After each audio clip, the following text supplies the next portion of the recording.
Hola, bienvenidos al capítulo 15 de la carta del apóstol Pablo a los romanos. Mi nombre es Ana María Ampuero y estoy muy contenta de poder continuar este estudio contigo. Espero que haya sido de mucha bendición para ti, como lo ha sido para mí. Esta carta me enseña cómo vivir como cristiana. Acompáñame.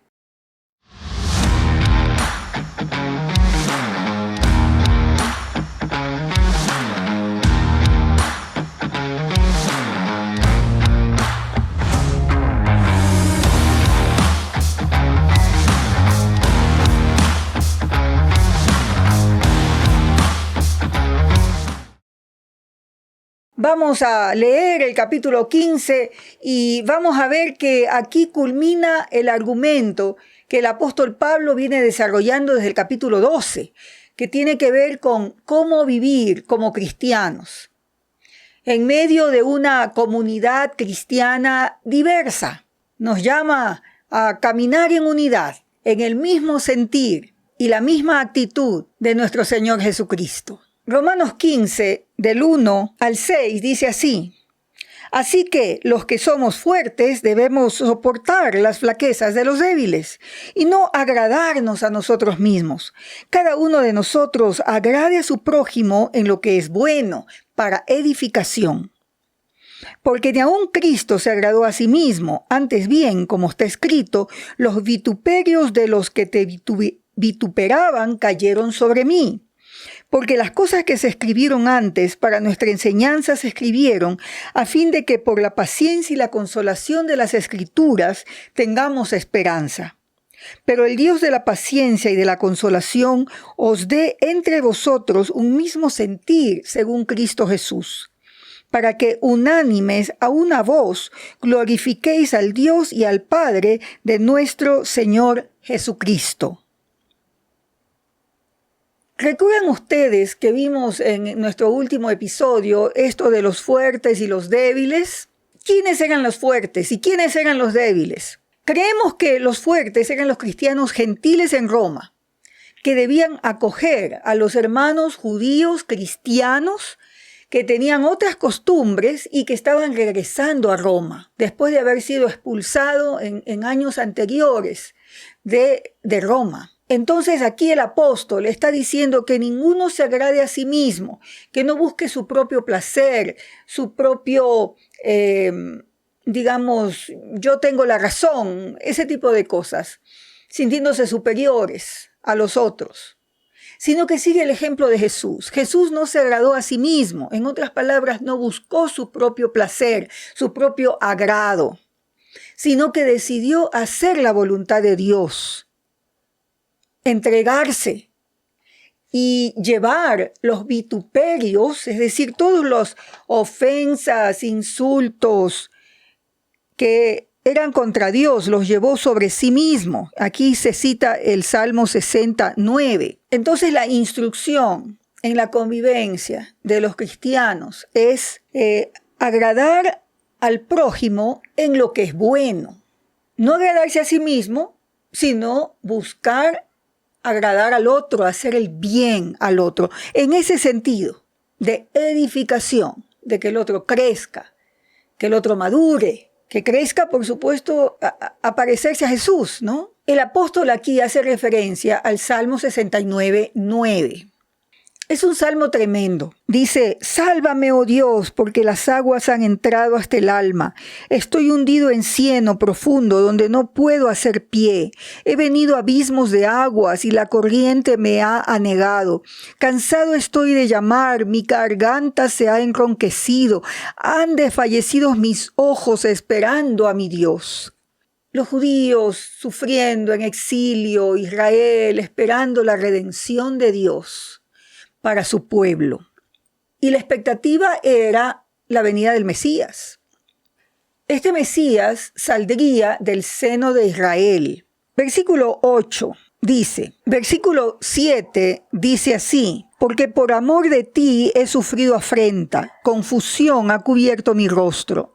Extraño he sido para mis hermanos y desconocido para los hijos de mi madre, porque me consumió el celo de tu casa y los denuedos Los denuestos de los que te vituperaban cayeron sobre mí. Lloré afligiendo con ayuno mi alma, y esto me ha sido por afrenta. Entonces habla de alguien que sufre por amor a Dios. Versículo 16. Respóndeme, Jehová, porque benigna es tu misericordia. Mírame conforme a la multitud de tus piedades. Versículo 19. Tú sabes mi afrenta, mi confusión. El escarnio ha quebrantado mi corazón y estoy aconcojado. Esperé quien se compadeciese de mí y no lo hubo. Me pusieron además hiel por comida y en mi sed me dieron a beber vinagre. ¿Recuerdan ustedes que Jesús en la cruz del Calvario le dieron vinagre? O sea, ese tremendo sufrimiento. Ahora siempre miramos a Jesús el Mesías, el representante de Israel, el judío que vive toda la vocación de Israel. Él en lugar de este pueblo, ¿no? Él en lugar de este pueblo. Sigue diciendo así, versículo 29, mas a mí, afligido y miserable, tu salvación, oh Dios, me ponga en alto. Alabaré yo el nombre de Dios con cántico, lo exaltaré con alabanza. Tremendo, ¿ah? Después de esta descripción de sufrimiento viene alabanza.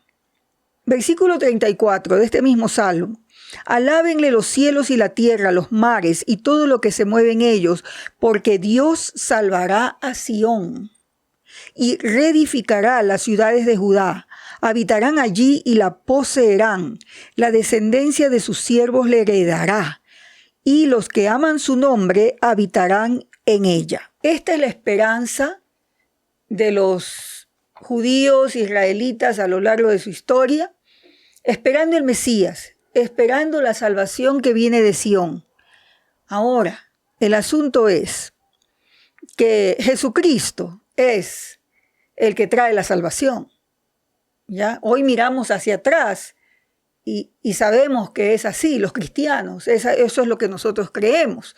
Eso nos separa, digamos, de los judíos que no creen en Jesús. Pero aquí en Romanos, en el versículo 4, dice, las cosas que se escribieron antes para nuestra enseñanza se escribieron. Lo que se escribió en el Antiguo Testamento, lo que se escribió en este Salmo, que es parte del Antiguo Testamento, se escribió no para que tengamos esperanza, para nuestra enseñanza. Hasta que llegara Jesús, los judíos esperaban la paciencia.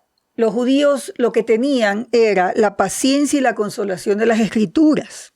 Pero con la venida de Jesús se manifiesta la fidelidad de Dios a su pacto, con su pueblo, con todo lo que hemos leído hasta aquí.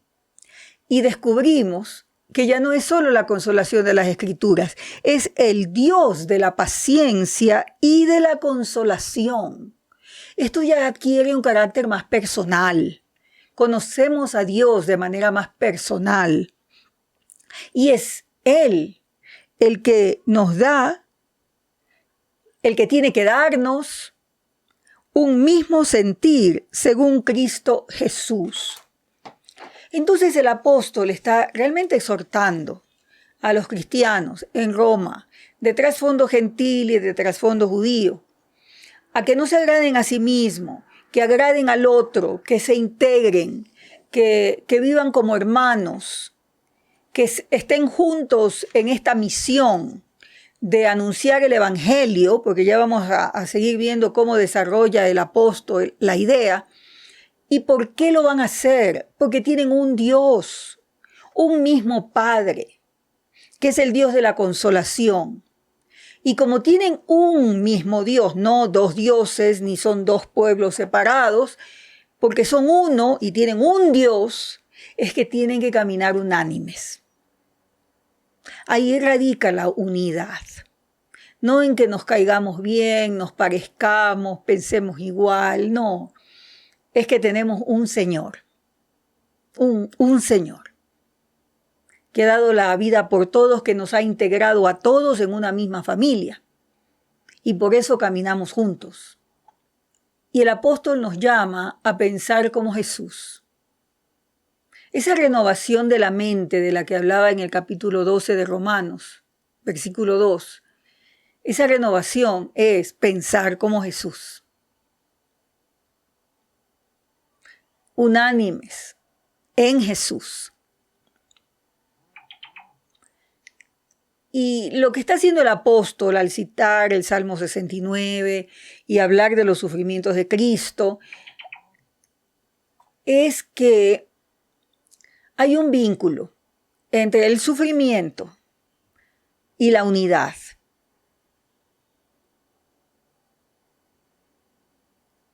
Hay una relación. No es fácil caminar juntos. Detrás de todo está ese ejemplo de nuestro Señor, ¿no? De su obediencia. Versículo 6 dice, para que unánimes a una voz glorifiquéis al Dios y Padre de nuestro Señor Jesucristo. Unánimes, a una voz, en un mismo sentir. Aquí culmina este llamado del apóstol a la unidad, que la hemos visto también en otras cartas del apóstol Pablo, ¿no? En Efesios, en Corintios. Es una unidad en Cristo Jesús. Por eso luego, en el versículo 7, la siguiente sección, el apóstol dice, por tanto, recibíos los unos a los otros. En el 15:1 dijo que los fuertes debemos soportar las flaquezas de los débiles. Ahora dice, recibíos los unos a los otros. Así como Cristo nos recibió para gloria de Dios, Cristo nos incluyó. Entonces está diciendo, inclúyanse los unos a los otros. Versículo 8, pues os digo que Cristo Jesús vino a ser siervo de la circuncisión para mostrar la verdad de Dios, para confirmar las promesas hechas a los padres.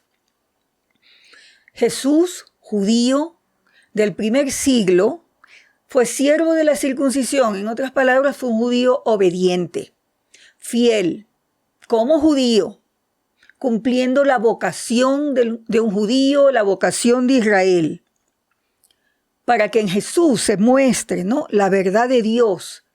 Esta verdad de que Dios es fiel al pacto hecho con Abraham. Para, dice, confirmar las promesas hechas a los padres. Las promesas es de que la descendencia de Abraham serían de bendición a todas las naciones de la tierra. Y en Isaías dice que heredarán el mundo para hacer el bien, para hacer la imagen de Dios y sostener la creación, básicamente, ¿verdad? Y en el versículo 9 dice, para que los gentiles glorifiquen a Dios por su misericordia, como está escrito. Y ahí cita 2 Samuel 22:50 y el Salmo 18:49. El medio por el cual Dios iba a cumplir su pacto eran los judíos, el pueblo que Dios escogió que lo haga. Y no lo hizo todo el pueblo, lo hizo uno, en representación de ellos, Jesús. Y esto no era solo para los judíos étnicos, era para todo el mundo, para que los gentiles también sean incluidos y puedan glorificar a Dios. Lo que vimos al final del Salmo 69, alaben a Dios todos, alábenlo, adórenlo. Jesús hizo posible que se abra el camino para que el pueblo de Dios incluya a judíos que creen en Cristo y a gentiles. Es tremendo esto. Y entonces cita, ¿no? Y dice, por tanto yo te confesaré entre los gentiles y cantaré a tu nombre. Jesús, Cristo, confiesa a Jehová Dios, creador de los cielos y la tierra, a su Padre celestial, a nuestro Padre, lo confiesa no solo entre los judíos, lo confiesa entre los gentiles. Esto es bien chocante para los judíos cristianos que escuchaban en ese momento, en el primer siglo, esta carta.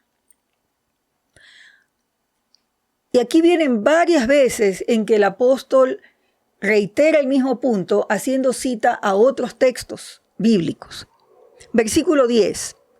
Otra vez dice, alegraos gentiles con su pueblo. Ajá. Que se alegren y alaben a Dios, gentiles y judíos juntos. ¿Ya? Ese es el sentido de esta cita. No por separado. Dios no tiene un plan para los gentiles y un plan para los judíos. Su propósito siempre ha sido un solo pueblo, en Cristo. Versículo 11, capítulo 15 de Romanos.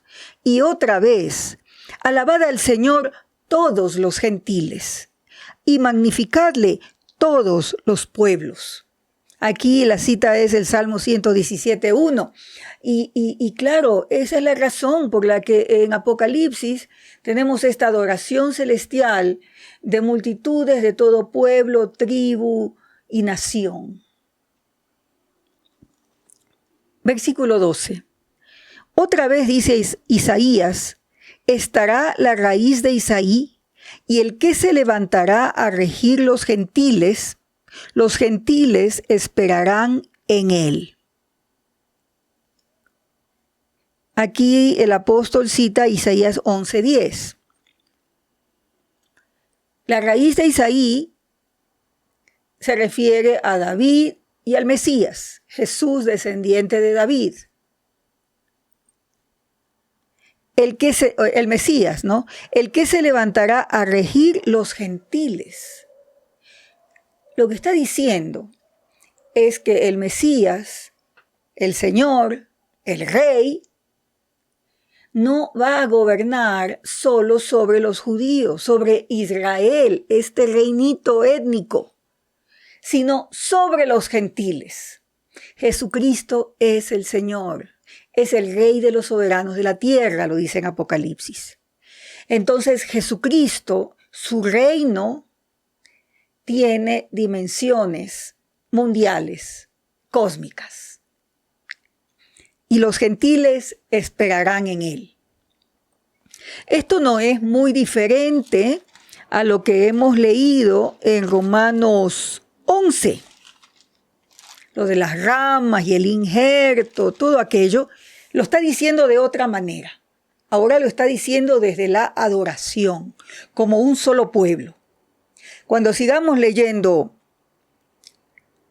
aquí esta carta, vamos a ver que son un solo pueblo, no solo para adorar, sino un solo pueblo en la misión de anunciar a Jesucristo el Rey, a anunciar a Dios como el Rey soberano,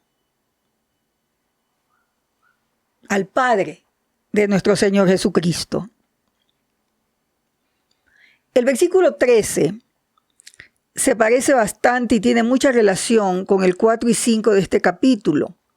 Dice, y el Dios de esperanza os llene de todo gozo y paz en el creer, para que abundéis en esperanza por el poder del Espíritu Santo. El Espíritu Santo es el que opera esta unidad, esta transformación, para que podamos andar unánimes, parecernos a Jesús, tener la mente de Cristo y tener esta esperanza de la redención completa, que no se lo dice aquí, pero es esta renovación de la creación, de la humanidad, cielos nuevos y tierra nueva. Esa es la esperanza que tenemos en el Señor. Entonces, todo lo que ha estado escrito en el Antiguo Testamento, regreso aquí al versículo 4 de este capítulo, se escribió para nuestra enseñanza. El Antiguo Testamento nos cuenta la historia de cómo el pueblo del pacto de Dios a la descendencia de Abraham, era llamado a traer la salvación de Dios al mundo, a la creación toda, que es buena, pero que está marcada por la caída. Y la salvación viene a través del sufrimiento del Mesías. Y Jesús invita a todos los que lo siguen a hacer lo mismo, a sufrir para bendición de los demás. Entonces la base es la salvación en Cristo. El desenlace de la larga historia de Israel es Jesucristo. Ese es el desenlace. Pero también es el principio, para que sea hecha una nueva humanidad en Cristo Jesús, que nace de nuevo, que es guiada por el Espíritu Santo y que por el Espíritu está capacitada para traer estas buenas nuevas y estas señales de que algo ha cambiado en el mundo con la muerte y la resurrección de Jesucristo. Entonces somos un pueblo que miramos hacia atrás a Cristo en la cruz del Calvario resucitado y que está sentado en el trono, y miramos hacia adelante a la culminación de la historia.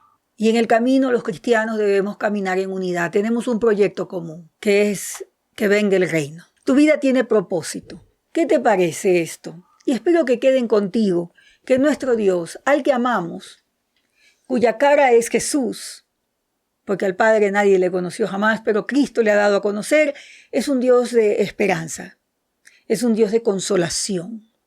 Dios te bendiga.